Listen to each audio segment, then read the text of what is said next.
Halo adik-adikku yang cantik, ganteng, juga keren.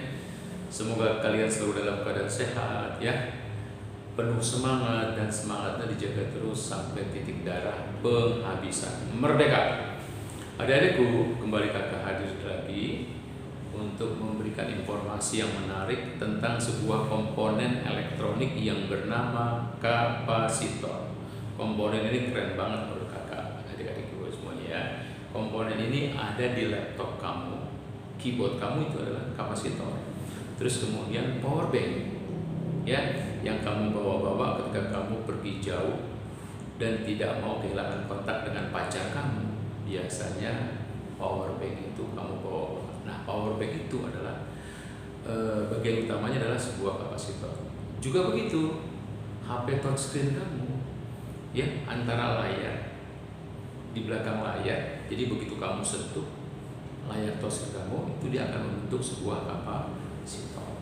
Oh iya adik-adik, ada radio zaman dulu ya. Jadi untuk mencari gelombang radio, misalkan radio apa, radio anak muda, kamu tinggal puter-puter tuh. Yang kamu puter-puter itu adalah kapasitor. Oke, itulah aplikasi yang menarik.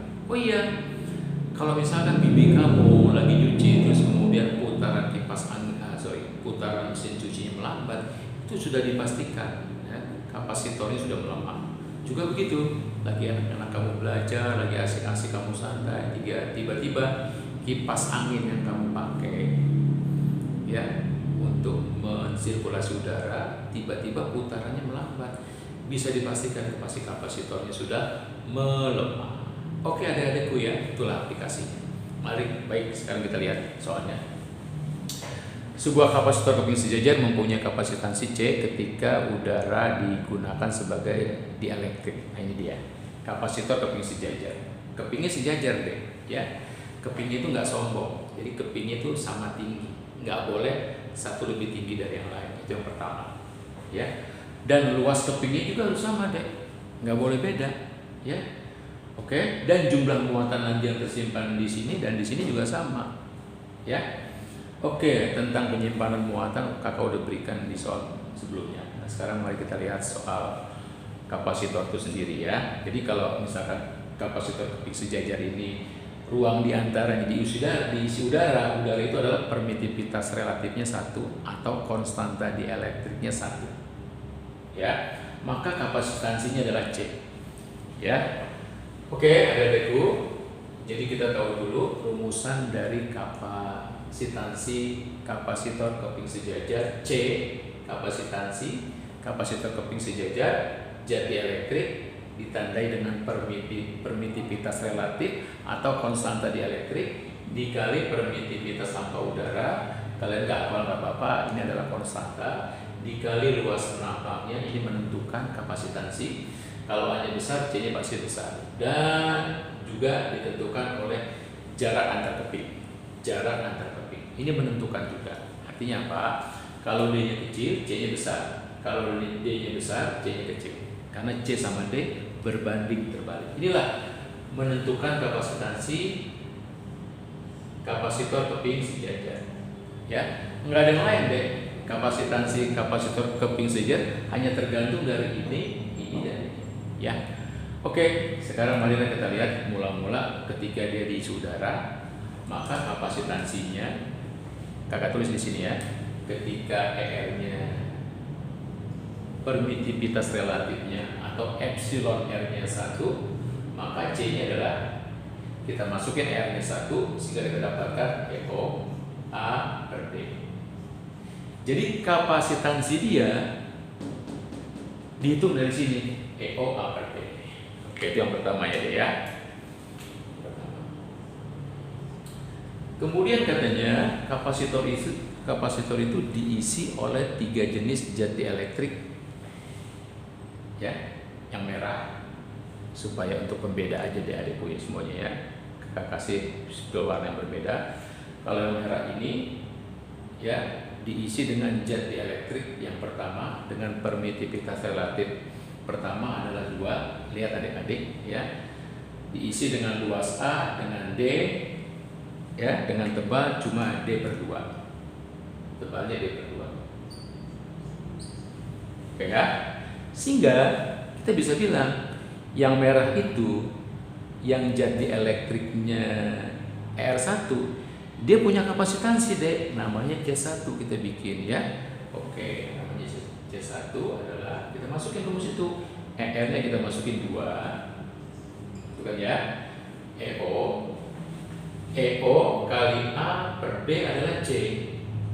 Jadi kalau begitu, D-nya kita bagi 2, kita masuk EO A per D-nya kita bagi 2. Nah, karena D-nya adalah ketebalannya cuma setengah D ya, sehingga dari situ kita dapatkan 4 EO A per D. Kita bisa bilang C1-nya itu adalah 4C ya, karena EO A per D adalah C. Kita bilang 4C. Inilah C1. Ini ya. Oke. Lalu kita lihat lagi untuk zat elektrik yang permitivitas 2, dia juga begitu adik-adikku, punya kapasitansi, namanya kita bikin C2 ya. C2 sama dengan, kita lihat rumusnya, R-nya kita isi dengan 1,5 ya, EO nya kalau sangka. Nah kamu lihat deh, A-nya ini seluruhnya dari sini tuh A, sementara dia cuma menempati setengahnya, jadi kita bikin setengah A ya. Terus D-nya, ketebalannya juga gitu deh, ketebalannya cuma D per 2 ya, setengah dari mula-mula, jadi ini ketebalannya ini ya, D per 2, karena yang namanya D itu dari sini ke sini, sementara ini setengahnya D per 2, kita masukin D per 2 alias setengah D ya. Dari sini kita dapatkan angka ini bisa kita coret, sehingga kita dapatkan apa? Setengah C2-nya setengah dari EO kali A per D adalah C. Nah inilah C2-nya. Oke ya, kita dapatkan ya. Ini C1, ini C2. Lalu kita cari lagi ya, C3-nya. C3-nya dengan ER3-nya adalah 2,5. Berapa kapasitansi kapasitor 3-nya? Kita bikin C3 ya, adalah ER-nya kita masukin 2,5 EO.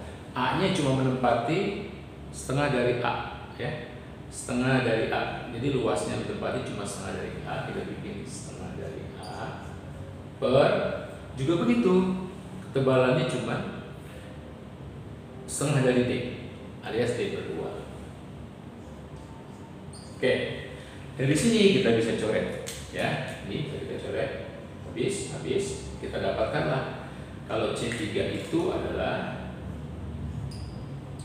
2,5 C ya.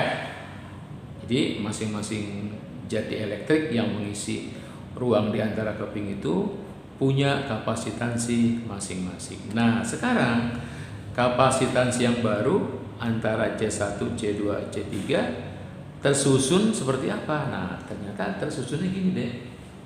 Oke, kita geser ya. Ternyata tersusunnya C1, C2, C3 begini. C2 dan C3 terlihat itu di paralel.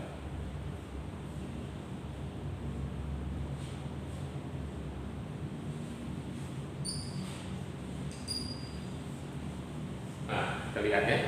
C2 dan C3 itu di paralel. Kemudian hasilnya nanti diseri dengan C1.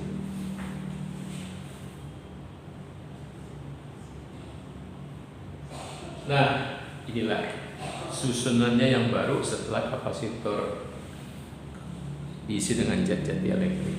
3 buah jenis ya, 3 jenis. Oke, kita apakan nih? Nah, yang kita lakukan adalah ini di paralel.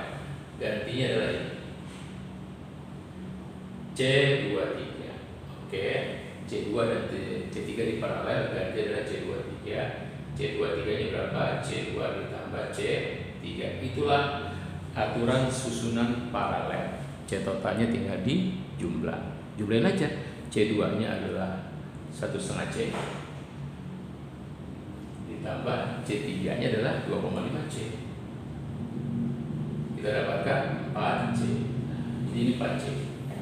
Ya, terlihat nanti C23 sama C1 diapain? Di seri. Nah, kalau di seri aturan gimana?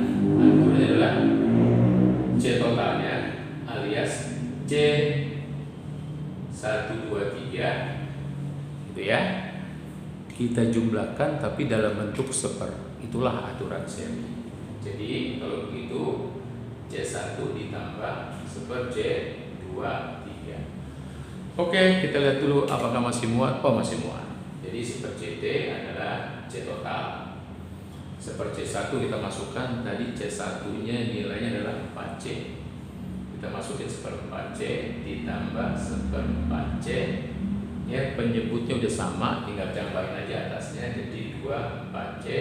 Jangan lupa dibalik CT nya sama dengan 4C per 2 alias 2C. Wow, ternyata setelah dikasih zat dielektrik, kemampuan menyimpannya bertambah jadi 2C. Yang mula-mula C sekarang jadi 2C. Nah, itulah adik-adikku ya, bagaimana cara mengerjakan soal ini, di mana kapasitor yang tadinya berisi udara kemudian diisi di antara keping-kepingnya itu 3 buah atau 3 jenis zat dielektrik yang konstanta dielektriknya berbeda-beda. Ternyata menyebabkan kapasitansinya jadi bertambah ya, yang mula-mula C menjadi 2C. Wow, berarti kalau dengan demikian kapasitansinya bertambah. Oke, adik-adikku, sekian dulu ya, sampai ketemu lagi, semoga bermanfaat. Bye.